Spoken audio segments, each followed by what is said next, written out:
Blog Talk Radio.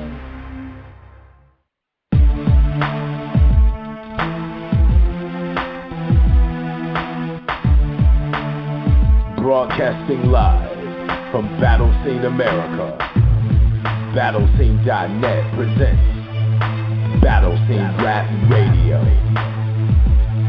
starring your hosts, Oplex and Tech Master Stro.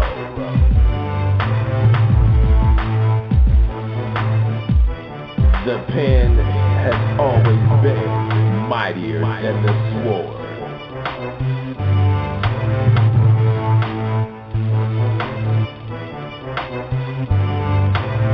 The heart of battle rap is now here.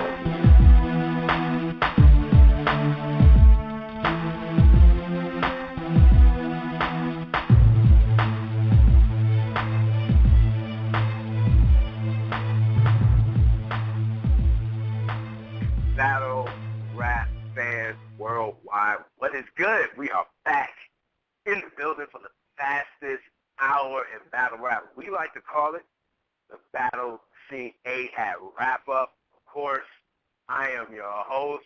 Alongside of me, I got the battle rap expert, Tech Master Stro is in the building. Stro was craculating.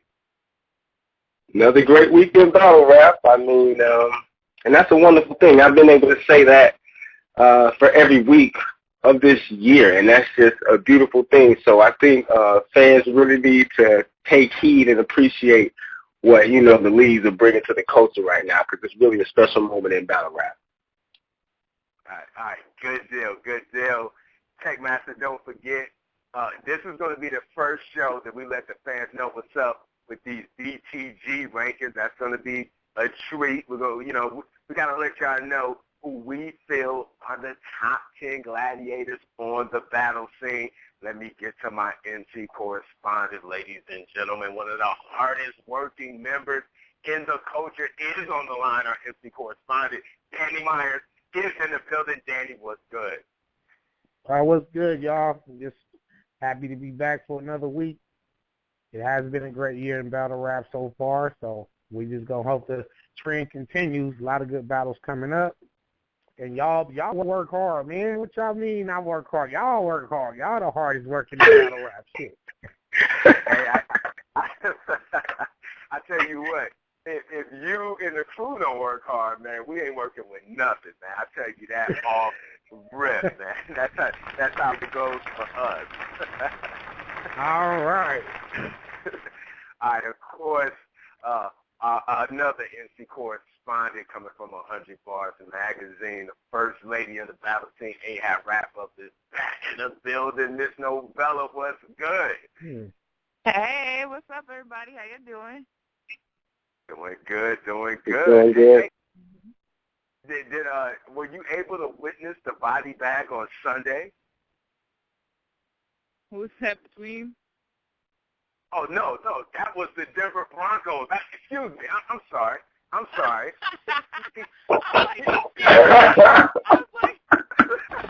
wait a second. There was no battle release that day. Hey, but yes, I saw it. Yes, I watched the Super Bowl. Yes, I watched it. Absolutely. Shout out to all the battle rap fans that witnessed the body last Sunday. That was a true body bag that we witnessed. You got body, player. Shouts out to the homie, Peyton Manning. All right, let's get right to the formalities. Of course, you are dealing with the number one authority for quality battle rap reviews and commentaries. You know the place to go to see that is BattleScene.Net. You want to get at us on Facebook. That's facebook.com/BattleScene.Net. And the hottest page for the battle rap culture, if you ask me. Of course, I'm a vouch. You want to see the fans' input, the MC's input, go to @BattleScene. Stro, we got Big Cheese on deck. Incredible show for the fans. Let's get right to the awards of the week. And then we'll get to these BTGs. Stro, let's start off with the tweet of the week. Techmaster, what you got for me? You know, we got tweet of the week coming from Nuff Said. He said, me and J. Rel is going to be crazy. I'm cooking up some for this man. Shout out to Battle Scene for the opportunity and exposure. We're just glad to have such quality MCs in the mosh pit. So it's really a shout out to the MCs for getting in the ring, and we thank them. Absolutely. Absolutely. Once again, if you're catching up to speed, February 20th, our next battle in the mosh pit will feature Nuff Said, coming out of Maryland. That is Danger Zone's brother. You know, getting ready to step out his shadow, going up against the self-proclaimed Detroit's best battle rapper, J. Rel, who will be featured on the UFF BT Freestyle Friday coming up in the near future. In fact, I think he's in the first round, so we'll see him soon on BT. It's going to be a battle right here on our podcast, and we definitely appreciate the MCs for contributing to the culture. Now, let's get to the gun bar of the week. You know how we do this. Techmaster Stro, what you got for me? Yo, we got a gun bar of the week coming from Houston Barcode NOBL. It is 12 gauge shotty. When my shit kick off, they begging me to run it back like D. Hester. Houston boy, you can something the size of a rocket when I wet you. Yeah. Or I can have a small 2-2 slamming on them like Clyde Drexler. The 2-2 Clyde Drexler gun bar of the week. Give it up. Give it up. Let me hear that one more time. Let me hear that one more time. When my shit kick off, they begging me to run it back like D. Hester. Houston boy, you can something the size of a rocket when I wet you. Yeah. Or I can have a small 2-2 slamming on them like Clyde Drexler. Young Scotty in the building. Big shout out to him. Congratulations. You got the gun bar of the week. Let's move on to the bar of the week. Techmaster Stro, what you got for us? Shit get drastic fast, grab his ass, plastic bag, suffocate. I want to see him suffer. Wait, show him how that suffocates. When that chrome is blazing, it's home invasions. Tables flip, sofas break, grab his bitch, grope a cake, violate that church. Wait, rope and tape, give him 3 to 7 clubs to get his focus straight to make him watch while a pair of aces take his queen and poke her face.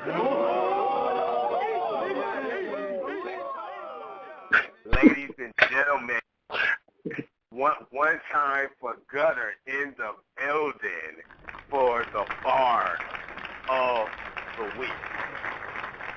Real briefly. Last show, Danny Myers said, everyone's talking about the same thing. This is not the first time we've heard a poker scheme. It was just the way he was able to present the gentleman, and that's why he got the bar of the week. Let's get right to the battle of the week since we're dealing with Gutter. Techmaster Stro, a battle that you put me on in your mind. I know it's arguably one of the best battles of the year so far. T. Riley versus Gutter, King of the South. That was the event. This was New Orleans Battle League versus Houston Barcode. Techmaster Stro, I'm going to give you the floor on this one. Talk to me about it. Yo, this was like, I mean, this is almost on the par of, it almost made epic battle. It's definitely a certified classic.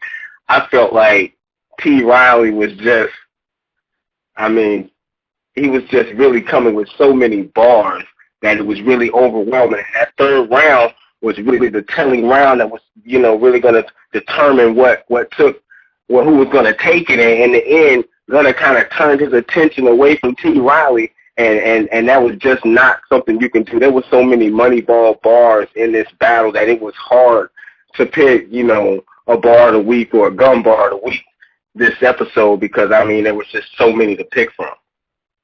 Right, absolutely. You know, I think something about that battle that's so profound. There's definitely, and let me ask you, Stro, did you feel it? Definitely a rivalry going on between Houston and New Orleans. I mean, didn't it feel like a grudge match, like they had already battled before? Yeah, it did, and I think this battle did go down before. I'm not I'm not 100% sure, but I thought it went down maybe I'm just having thoughts under a stadium or something, but I can't remember completely. So I'm gonna go back and research that, but I do believe so. But yeah, these guys love to battle each other. Houston, anybody who battles inside of New Orleans, I mean, it's always a grudge match type battle, and that's why I love it when they throw these events, because literally the 3 battles that they have dropped from the event have, I mean, almost all been classics, and that's just unheard of.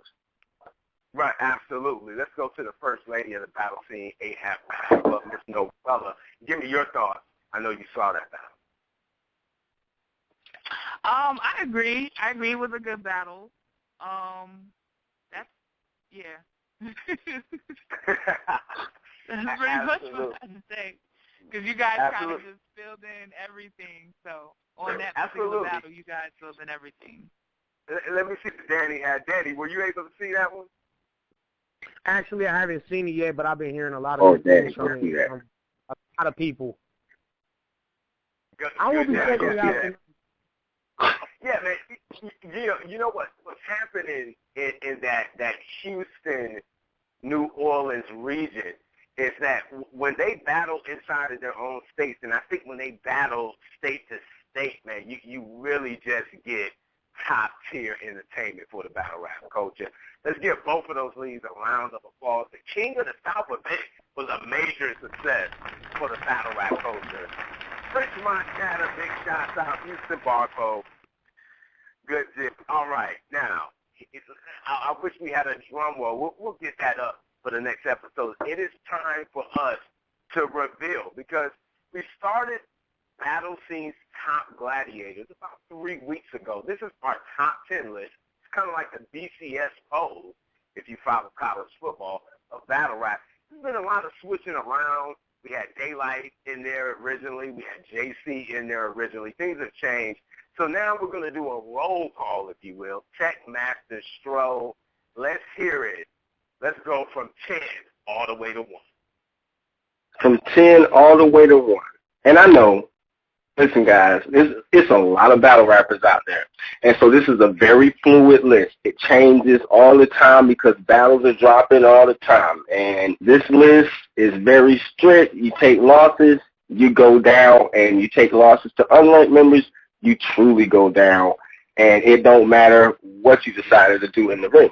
So we have M-City sitting at 10. Yes, you know he has just come fresh off of a clear win against Daylight.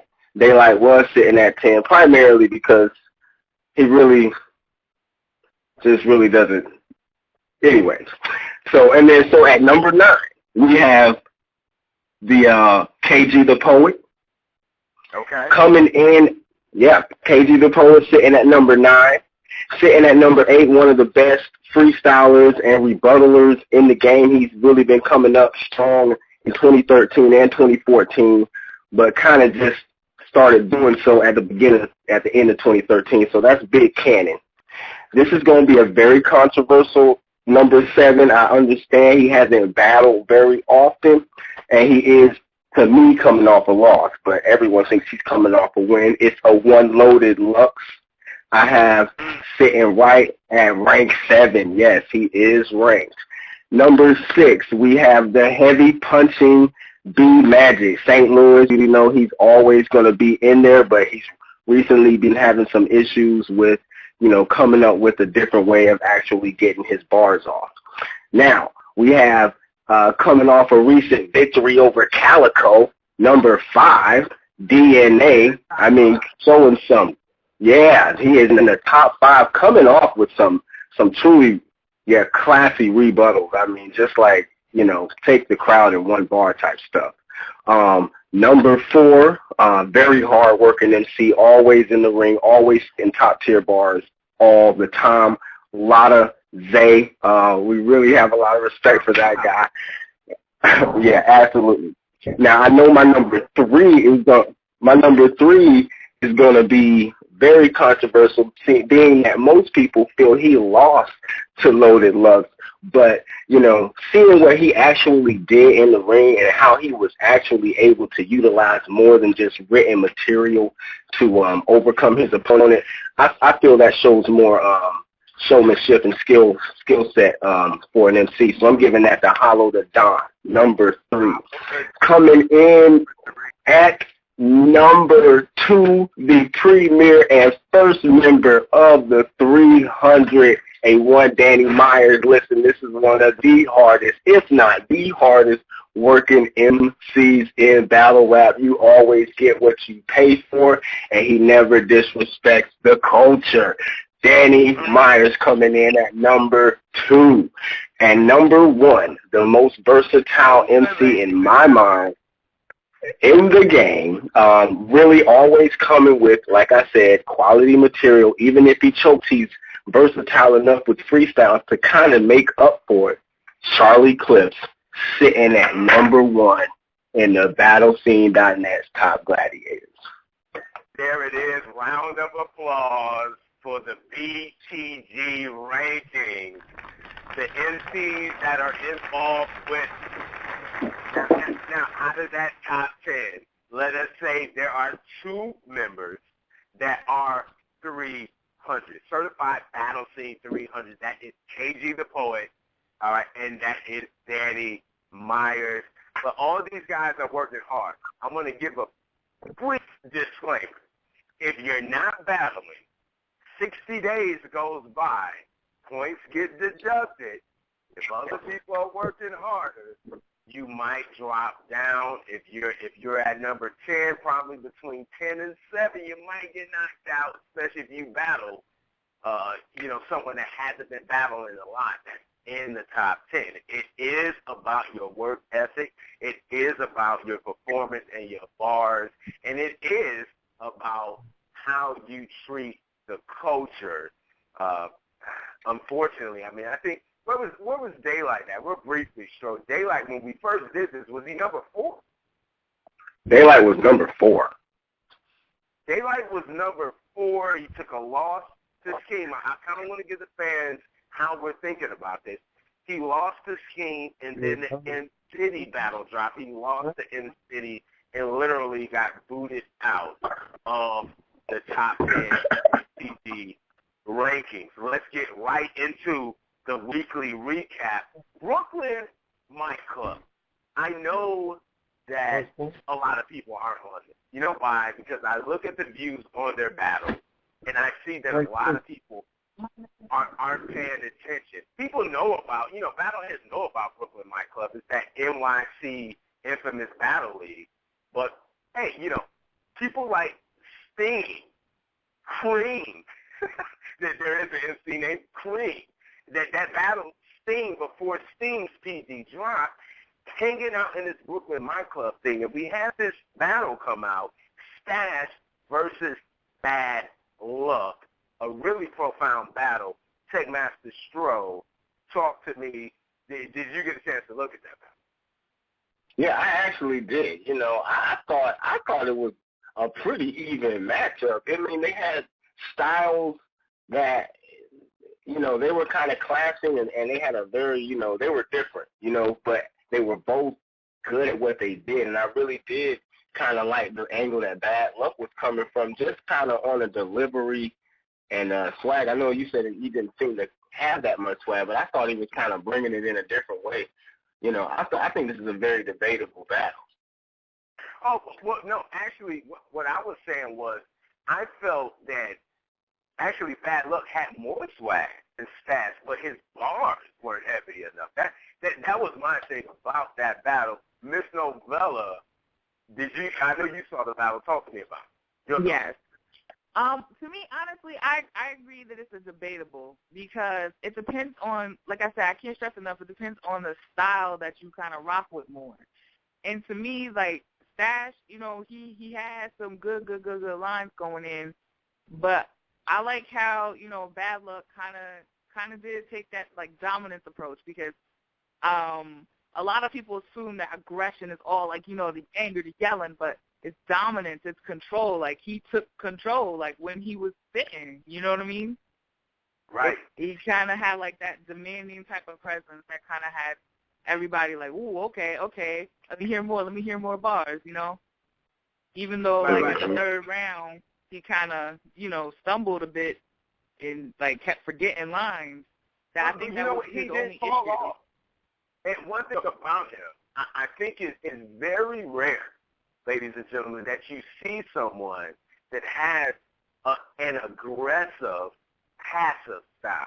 When you look at Bad Luck, he's not the kind of battle rapper that's going to really spike his voice, go up in octaves. He's really calm, stays almost monotone, but just has, you know, emphasis on words and is able to stay aggressive in the ring. And I think it's something that we just don't see a lot in the battle rap. Yeah. Let me go to Danny Myers. I'm sorry. Danny, did you? Go ahead, no, brother. I'm sorry. I didn't mean to cut you off. I just thought about Head Ice. That's all I thought about. No. Yeah. I think it's more described like commanding, regardless of the intonation or, you know, energy put into it. It's commanding. It commands attention, you know. Absolutely. Let me ask my other NC correspondent. Now, obviously, I know he's busy. Danny, did you get a chance to check that? Unfortunately, I did not also see this one neither. You know what I mean? I've been really busy this week, but I'm going to catch up on all the battles that I missed, and I will be having an opinion on them. Oh, man, it's okay. We know you got Brick Belvedere in 2 weeks. Man, listen, we know. Hey, we better prepare for that one. We know what you're up against, so it's okay. But definitely, if you want to get a write-up, obviously, Oplex unintentionally staying controversial. I called it 3-0 to stat, ladies and gentlemen. So definitely go to BattleScene.Net to check that battle out. Now, here's a battle that, you know, if you guys don't agree with me here, then we have some major issues. DNA versus Calico. Coming out of that Empire Battle League. I mean, Stro, this was kind of like their first event. Some big games, and I'm looking forward to seeing the other cards come out.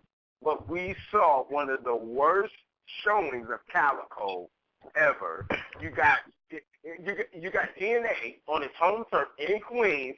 You got the Queens crowd booing Calico. Then you have a fan. After Calico says, I'm going to do jokes this whole round, you got a fan calling Calico out and said, listen, dude, I didn't pay for that. I paid to see you. You going to get your bars up, player. Unbelievable battle. It's a clear 3-0 that DNA takes. Not enough energy and aggression from Calico in the third round. He leaned on the cat. He'd go to BattleScene.Net for the write-up. Miss Novella, give me your thoughts on it. Oh my gosh! I just like that's all I can say is, oh my gosh, Calico. Oh my gosh. What happened? That's all I can say about it, because it was kind of painful to watch. Like, I already knew DNA was gonna come with some stuff, especially when he went in with the scheme about like all the neighborhoods, in Queens. That was hot. Yeah, and absolutely. Only thing I didn't like was his like overuse of the Loaded Lux angle. But other than that, he still got it regardless. And I think that's definitely an angle that you know, you kind of expect him to use that first time they battled it. And I mean, Calico should have been prepared for that. But Checkmaster Stro, here was a Calico that really only prepared one round for BTG ranked DNA. It's good that you say prepared, because that rebuttal in the beginning of the second by DNA, like, don't get mad at him for booing you because you didn't prepare. You feel me? Because I thought that was almost like, that almost took the battle for me. Like, I was done with Calico at that point. I'm like, yeah, man, I'm done with you, man. You tripping out here, no garbage behind second round. You trying to act like such a vet. first off, you're talking about in the second round how, if they would have paid me more, we would have got more minutes than the calico that was going to kill Surf. Right. But you only did 2 minutes, and you couldn't even get your bars straight for a 2 minute, 2 minute round. Come on, dude. Get real. Get real. Don't do that. Don't do that. Yeah. Don't do that. Absolutely, and that won't be the last time we hear that soundbite on this show. Let's leave that battle and go right to Daylight versus Scheme. All right, Techmaster Show. Obviously, a great debate. We're gonna get into what constitutes a body. Did Scheme body Daylight? But let's talk about the battle. For me, a clear 3-0 for Scheme. Daylight was in a different character mode. I was kind of wondering, was he on a casting call? I'm going to go right to Danny Myers. Danny Myers, you were there. Talk to me. Talk to me. And you told us it was a clear 3-0, but talk to me about this battle. Well, I was there. No, go ahead. Now, I was there, and I still didn't see the battle.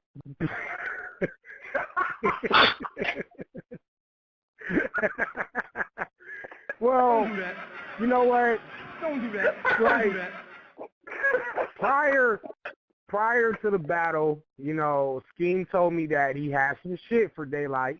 I called Daylight. I said, yo, I hope you going to come out here with some bars because Scheme not playing with you. He said, don't trip, Danny. I got you. I got bars. I'm not doing no antics. So he pulls up to the damn event in that damn makeup and shit. And I just already was like, oh, man, this nigga. You know what I'm saying? Because he promised me he was going to come with some bars. And I knew he was, going to put his all into the battle because he had M-City the next week and B-Magic the week after. So I knew he wasn't going to, I knew he wasn't going to put too much effort into the bars for, I guess you could consider Scheme like a no-name right now, but Scheme is coming up. And, yeah, absolutely. But I was disappointed. I mean, I can say I was disappointed. He was entertaining, but it got to it was getting to the point where it wasn't even funny no more. Like, it was just, corny. And the crowd wasn't really feeling it. Niggas was trying to boo. So, I mean, yeah, that was pretty bad. I didn't enjoy that at all. And I think it also took away from Scheme. I think it took away from Scheme. It did. Scheme, if Daylight was barring back with him, then they would have said, yo, this dude Scheme is nice. But because Daylight didn't even put up a fight, it just kind of make what Scheme said, not even count for real because it wasn't a real battle. Right. Well, I think that's why, Battle Scene's here, Angry Fans here, Unbiased Review is here. But for us to say that Scheme, the round of applause for him, he had his best performance to date against Daylight. Okay? Now, if Daylight didn't want to respect him as a battle rapper, that's on his own time. As it relates to me writing it up, it's a clear 3-0. Techmaster Stroh, you said it's a body. Briefly talk to me about your – I know we're going to talk about this on a great debate, but just superficially talk to me about that. Yeah, well, I'll talk about the body. It's a great debate. I'll talk about the battle. I'm done with that because honestly, Daylight moved on to, disrespecting more than just the MCs in front of him, which, they're there to get disrespected. That's one thing. But now you're bringing the entire culture into it, and you're risking, the culture's integrity just to gain your own shine. You have decided that your progression is more important than the overall health of the battle scene. So I feel like it's disrespectful to try to use battle rap as a stepping stool to another platform. So if you want to get into movies or if you want to get into some sort of Broadway type deal and act or whatever you want to do that on your own terms, but don't use battle rap as a platform. because in essence, all you doing is coming in and you disrespecting the house. That's like the main rule. Even if you gang banging or doing whatever you're doing, you still never disrespect the house. This is where we eat. This is where we sleep. This is where we do business. You don't bring them kind of antics here. You feel me? So I'm really kind of losing a battle respect for him, and I'm over it. Like, I don't even really seek his battles. Right. Absolutely. Respect on that. I mean, Danny and Stro, I mean, this is critical to the culture because Daylight is one of the most popular battle rappers in the game. You can go to BattleScene.Net.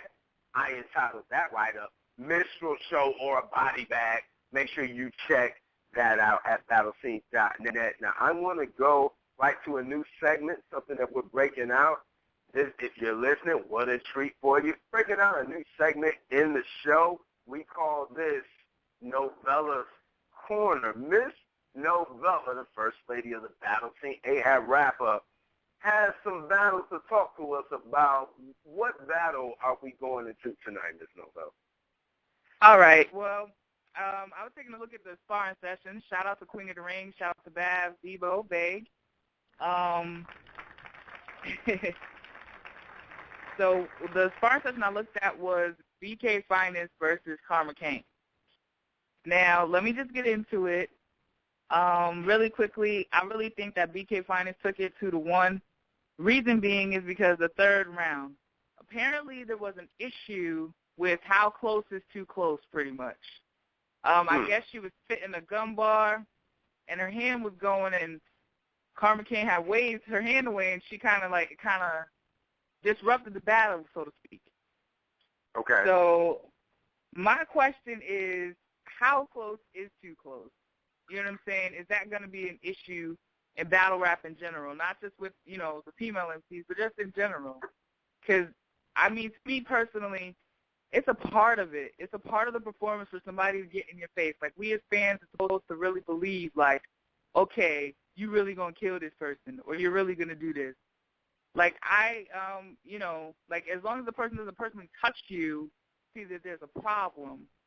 Right. You know what I'm saying? Like, Karma Kane still had bars. She came with it, but I feel like, BK Finest would have taken it 3-0 had she had been able to spit those last few bars, like, fluently.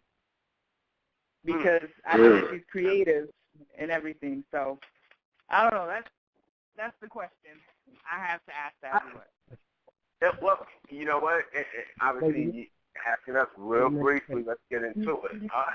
I think, first of all, I need to let the fans know that we hold the females to the same standard in the journey to not be sexist. So we hold the females to the same standard that we hold the males. We are looking for bars, the same kind of performance, passion for the culture.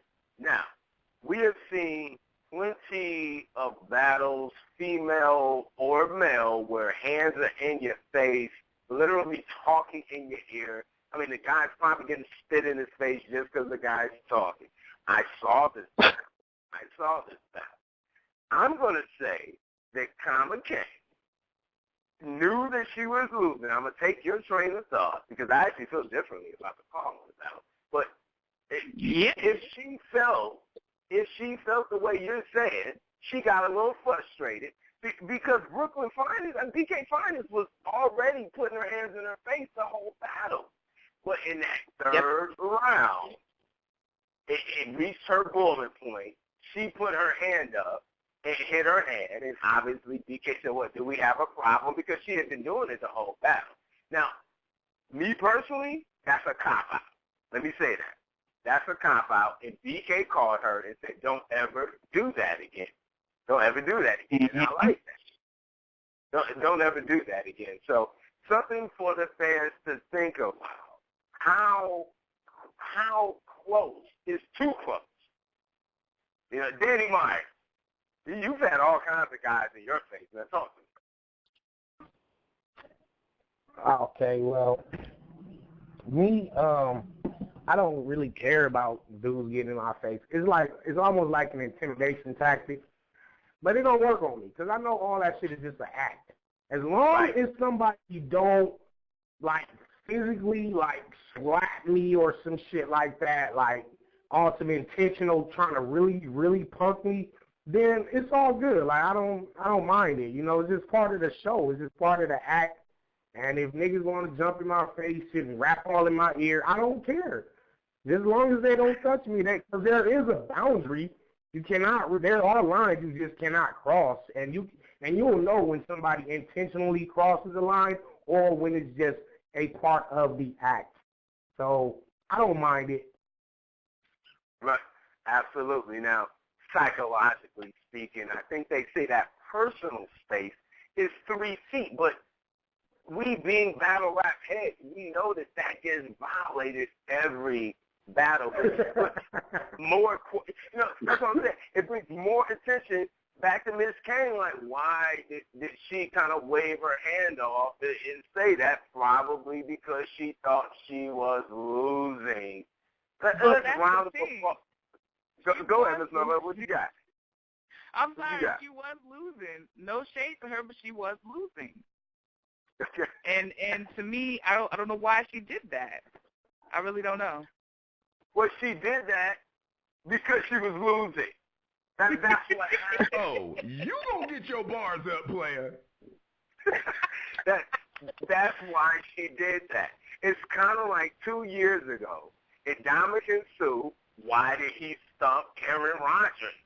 He didn't have to stump the guy. I mean, you knocked the guy on the ground, but you literally walked over and stumped him in the ribcage because you were losing. Everything was fine. But once you knew you lost, then you want to stump him in the ribcage. Shouts out the Queen of the Ring, Miss Novella's corner for holding it down. It's about to see AHAT rap. We're keeping it spicy this year. Now, let's get our featured guest on. Tonight's featured guest is one of the few battle rap producers in the culture.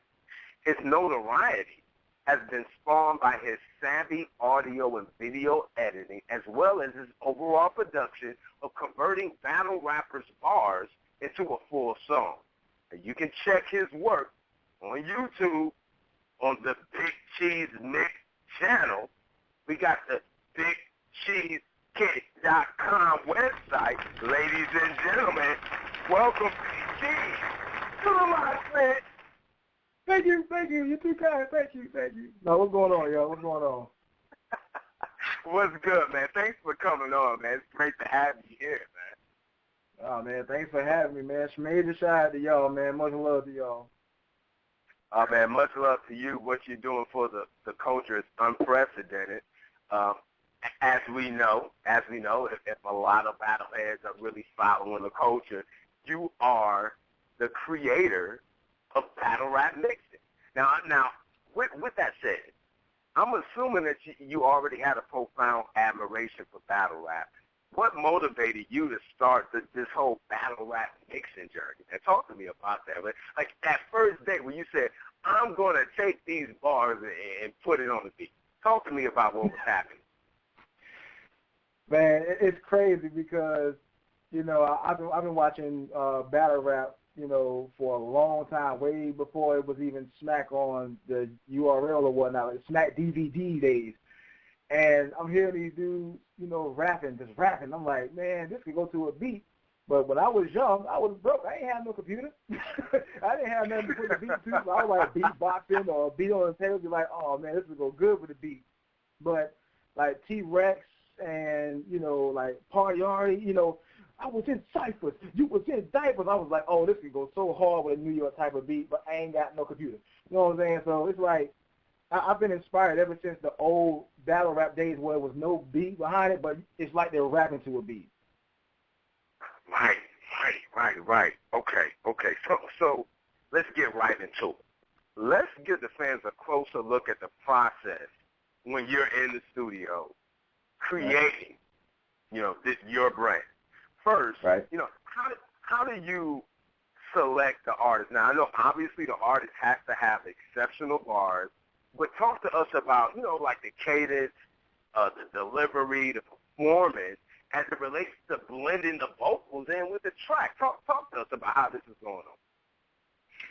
Man, to be quite honest, I always, the beats that I make, I make them while I'm listening to the battle rappers, and I'm like, how can I get this to flow with this dude's style of rapping?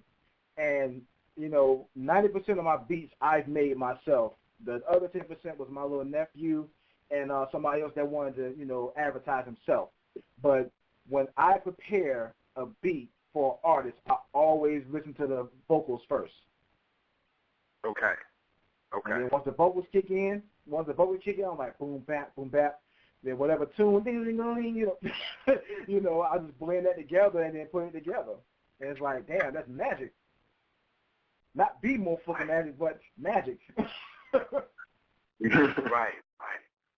Talk to me, and this is a technical question. Shouts out to all my producers and artists. Talk to me about whatever software you're using that incorporates the video with the audio. Obviously, every time you chop it, I'm a producer too, so I'm on you. Yeah. Every time you chop it, that video has to move with it. Just talk to me about that. Is that a pretty much seamless process? Like when you cut the audio, the video goes right with it? No, the thing is, I already have like a set tempo with the beat already set and done. And then what I do is, as far as chopping up the video, I match the vocals with the tempo. If it's too fast, I slow it down. If it's too slow, I speed it up. Basically, that's how it works, with blending in the track together. Once you put that together, that's what it sounds like. What it sounds like when you put it together, as far as speeding it up, slowing it down, Right. How you are a battle rap head? We just heard. There's so many battle rappers out here. Who do you settle for to do a mix? What's going on in your mind when you say, I want to do a Big Cheese mix on AHAT Double or B Magic? What's going on in your head? To be honest, man, I don't really pick and choose who I want to make a mix with. I get requests all the time. Do this person, do that person, do this person, do that person, and I'm like, I'll listen to the battle. I'm like, okay, I need to find something to go with this dude because he's spitting nice. Like his bars is prolific. And when I say that Bill Collector was the first one to actually spark that interest, because every time he raps, what it sounds like, he's on a beat. B Magic, it sounds like he's already on the beat. Like these type of rappers, that they catch my attention because they spit their bars, and sometimes it be hard, and it spit like they're already on the beat. Right. Now, someone like B Magic, let me pick up there. Someone like B Magic, I was talking to Tech Master Stroke. It just seems like, isn't it easier? Let me be honest. This is a conversation I just had with Tech Master Stroke about an hour and 30 minutes ago. I said, well, that B Magic versus DNA, when you did that mix, as compared to AHAT Double on an editing tip, as a producer, was it not easier to do B Magic because of his rhythm and his flow? Yeah, B Magic was a lot easier. Like AHAT Double, you literally have to take your time. Like as far as the complex type of rappers, AHAT Double is one of those complex type of rappers. Like B Magic is straight to the point, punchline, and it goes with the tempo. As far as AHAT Double, he's I'm gonna make sure that Christian hits you. Then when Chris them hits you, then Chris them hits you. I'm like, okay, hold on, Chris. So to match all that together, man, it takes time for a complex rapper to put that together. But B Magic is more easier.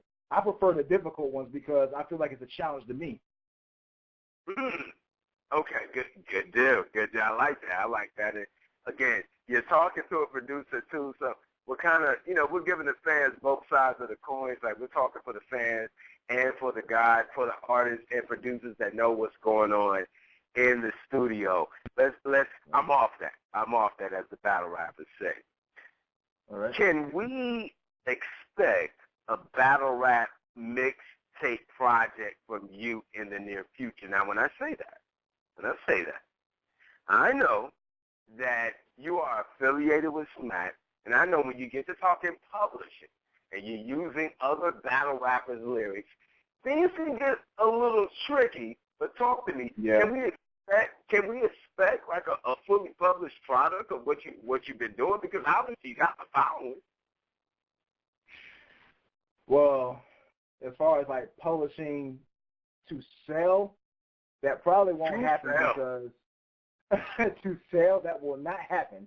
That's why I always do everything free. You know what I'm saying? Because I feel like, you know, even though I'm producing the tracks and I'm mixing the stuff and everything, I feel like, you know, I do this for the culture. I don't do it to get paid. I don't do it to, you know, get money from anybody. Although donations are a requirement, I don't do it for the money.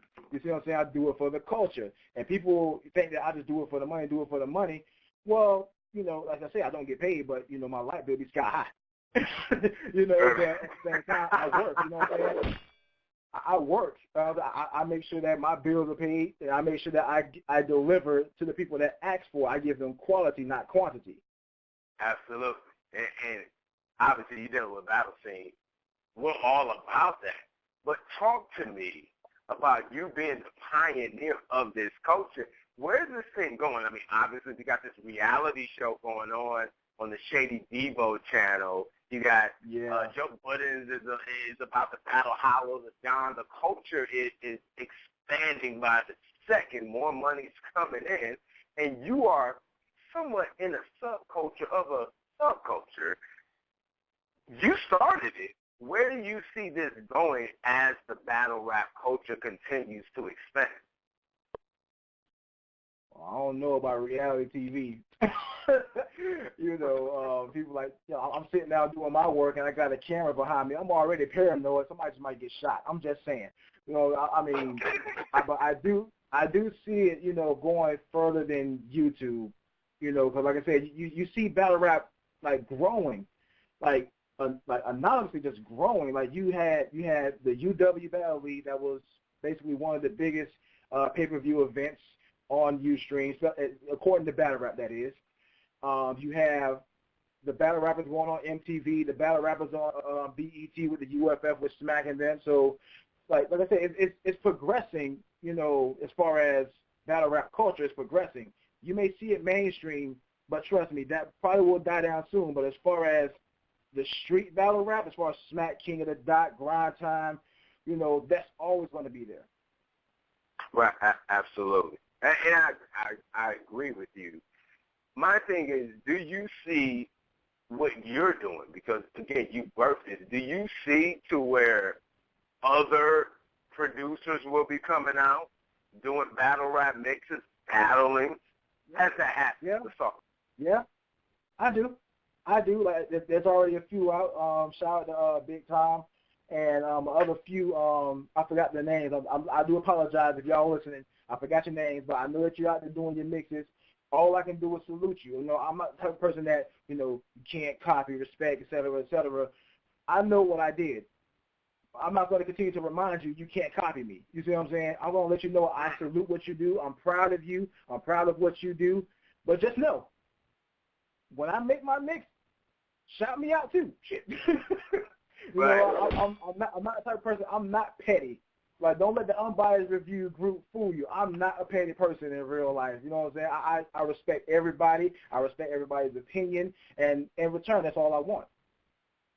Well, absolutely, and never do we look over respect. But I mean, you bring an opportunity to us. Would it be fair? I'm just hypothetically speaking that you know, perhaps Big Tom and you could battle in a mosh pit. You just play the song. That would be dope. You feeling that? Yeah, that would be dope. All right, cool. Well, you know what?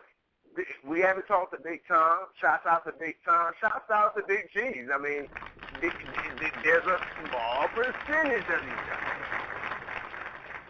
Very small crowd that are doing battle rap mixes, really producing it, editing. I mean, this is going from audio to video, ladies and gentlemen. So if you're listening, this is a special treat. So, hey, Chief, we'll work on that and we'll get back to you. Now, you're somewhat of a renaissance man. So let's get to that. You got a couple mixtapes out.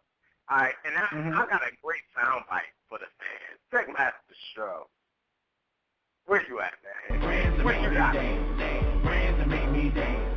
It's on the yeah. So fluffy, so flaky, so buttery, so tasty. I'm such a fiend, no single breed, but they got me going crazy.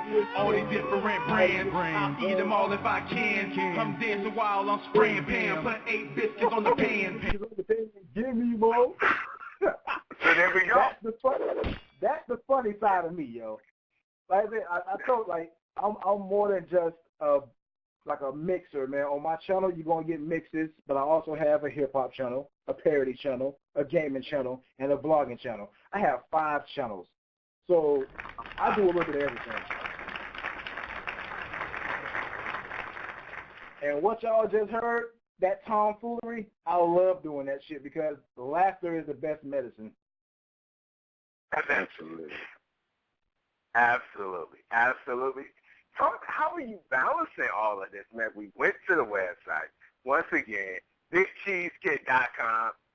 All the fans, make sure you go check that out. You can go to his YouTube channel. Just Google him. It'll come up within the first search when you put Big Cheese in. But how are you balancing all of this? And what's your favorite? Because you are a Renaissance man. You're doing these battle rap mixes. You're doing these parodies. I mean, you got the video thing going on with the. I mean, that with the soundbite that the fans just heard, they don't know. There's a full video behind that. How are you balancing this? And I know you're doing other things on the side. I mean, you're getting money. Talk. Sunday, Monday, Tuesday, Wednesday, Thursday, Friday, Saturday. Scheduling, man. Like my calendar, I count on my calendar on a daily basis. You know what I'm saying? Like on a daily basis, I have my stuff scheduled. I take an hour out of my time to do everything that I can, and then once I get it done, on to the next one. Hour done, on to the next one. So it's like I balance everything out, and then when it's time to put it up, I put it up. Absolutely. Big Chief, you're on deck. Checkmaster Show. We're about to get right into this great debate. Let's get it. Yeah, you know what time it is. The great debate, player. What constitutes a body? The reason we're saying this is because Checkmaster Stroh said that Sting bodied Daylight. If you did see the battle, it's a battle you need to go look at. Checkmaster Stroh felt like that was a body. So what constitutes a body? How do you get put in that casket? Big Cheese, your battle out there. So a battle, a body, you gotta look at it as, you know, a clear body. You gotta look at battles like Calico versus Newborn, Soul Khan versus J Fox, Soul Khan versus Deacon Frost. Let's see, another body I'm looking at, like, there's just so many damn battles. Hold on. That, like, to me, that's a body. You know what I'm saying? Like, you clearly body this dude. Like, when you watch a video on YouTube, you skip the other person's rounds because nothing come from him. That's a body to me. Okay. Let's get that straight. I'm going right to Checkmaster Show. You're saying if you can skip the guy that's getting body round, like you just skip his round and go to the dude that's bodying him, that's a body. Is that what you're saying, Big Chief? What I'm saying is, if the dude that is getting bodied, if you're listening to this guy and you're like, ain't no chance in hell that he's going to actually come back and at least get one round, that's a body. Boom. There it is. Checkmaster Stroke. What you got on? I think it's an overwhelmingly, convincingly strong defeat. I mean, win. You know, it's clear. Like, it's more than a clear victory. It's like you were pathetic in that battle. You know, it was heart-wrenching to watch you. And like you said, it'd be easier to just skip.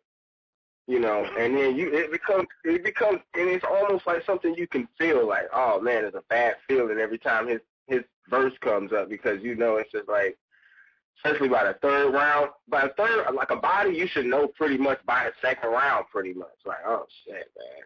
Well, yeah, somebody. if you don't have nothing in the third, man, it's gonna be a body. Like pretty much by the second, you should know. Like, oh man.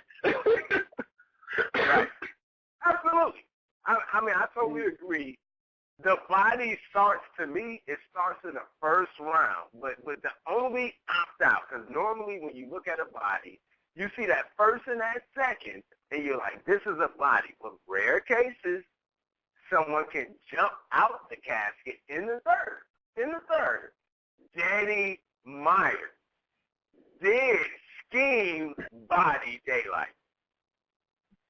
I don't know, man. I wouldn't say he did, because if Daylight didn't even attempt to fight back, then I don't know if you could call it a body. Like, a body is when... You got body, player. I think a body is when both guys are rapping, they get all three of their rounds out, and one guy is just lame and pathetic, and the other guy is total domination. And, like, he's just dropping bombs after bomb all 3 rounds, and the other guy, yeah, he fought, but he didn't fight back. And you know, so with the Daylight thing, he didn't even really rap. So it kind of like I said, it just kind of took away from the battle as a whole. Okay. So, I mean, clearly Scheme won 3-0, but, I mean, I don't know. Body is when 2 guys are fighting and one just gets killed. I mean, Daylight got killed if you want to. Oh, go ahead. It's hard to watch. No, go with that. Daylight got killed. Go with that train of thought. Let me hear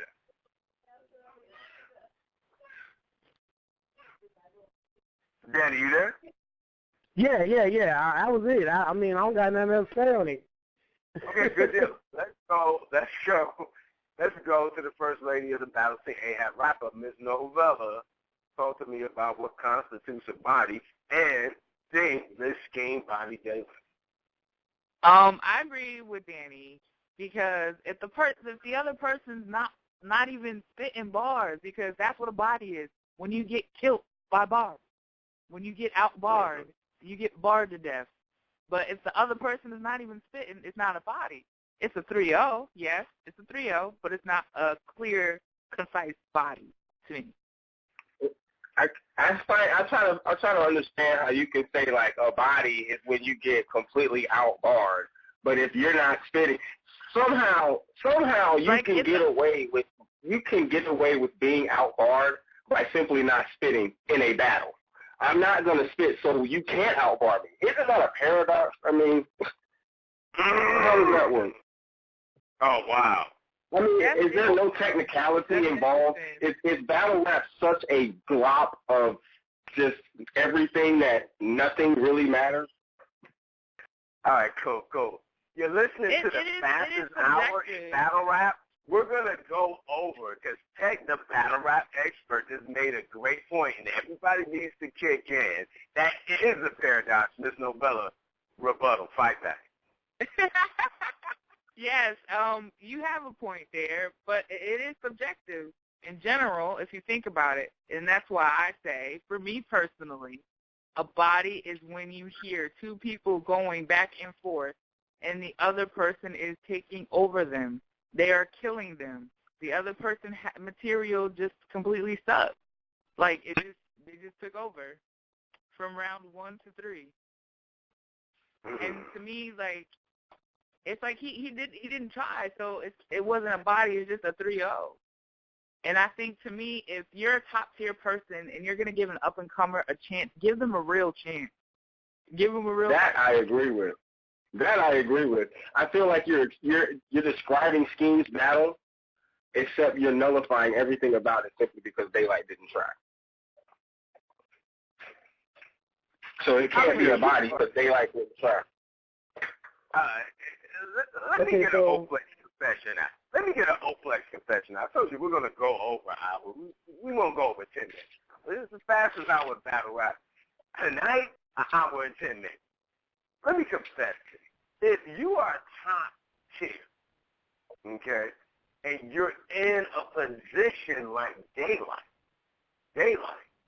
you have already come across great MC, and because you felt your brand was stronger than them, you did the antics because it ended up translating to, I'm not going to really respect this guy. I'm just come in and wear a Michael Jackson coat or whatever, and I'll beat the dude. And that's cool. And that's cool. But typically speaking, no one else gets that. Why should I let a top-tier guy get away with that? No one else does that. Charlie Cliff doesn't do that. B-Magic doesn't do that. John the Don doesn't do that. Danny Myers doesn't do that. Let me call some 300 members out. AJ doesn't do that. So where are we at? We are making an excuse for a battle rapper that is top tier, that can beat the majority of the battle rappers out there, consistently doing antics and not bringing bars to the table. I want Daylight to listen to this because, as I told him in my write-up, keep on up with your antics, and the fans that are saying that you beat King 3-0, they're going to get tired and say, you are full of it. We're tired now. Got a little quiet. I just put it out. Well, yeah, because I was just going to say, like how I said earlier, like, we get it. He did it on the UW stage. That's a whole different ball game because he only did that for one particular round. Got it. But to keep continuously doing it for all 3 rounds, and I don't know, maybe I'm reaching, but to me, watching Scheme's face, he laughed, but he was tight. You could tell he was tight because he's sitting here serious and he's spitting his bars. He's got a top tier person, and then it's like Daylight's just chilling. He's just chilling. Well, I don't know. I mean, to be honest with you, you know what, Stroke? Round of applause for Scheme. Because Scheme is texting people. Scheme, this is how far, possibly the most controversial show that Flex comes out of. Scheme, it is going up against a top-tier guy. And while Daylight is spitting, Scheme is on his phone texting. Go and watch the battle. No respect for Daylight because Daylight did not bring what AHAT paid him for. Now, with that said, Daylight said, well, I think it was the second round. Maybe the third, but Daylight said, well, just give me my $500. Watch the battle, ladies and gentlemen, and I'll be all right. That's not a good look. Scheme just murders you 3-0. So now we travel all the way back to Don't do that. We travel all the way back to a body. Was it a body or not? For me, if you read my write-up, I say it wasn't a body, but I did tell Daylight I won't be so kind next time. The next time you do this, you're in a body bag. Big Cheese, Danny Myers, Fisto Fella, Techmaster Show. Of course. I mean, host, Oplex, the BattleScene AHAT wrap-up. Same place, same time. We're bringing in the next 300 member next Thursday. We are out.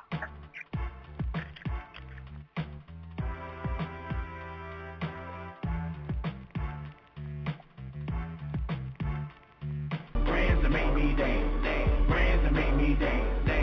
It's on and poppin', yeah, poppin' can. So fluffy, so flaky, so buttery, so tasty. I'm such a fiend, no Caesar green, but they got me going crazy.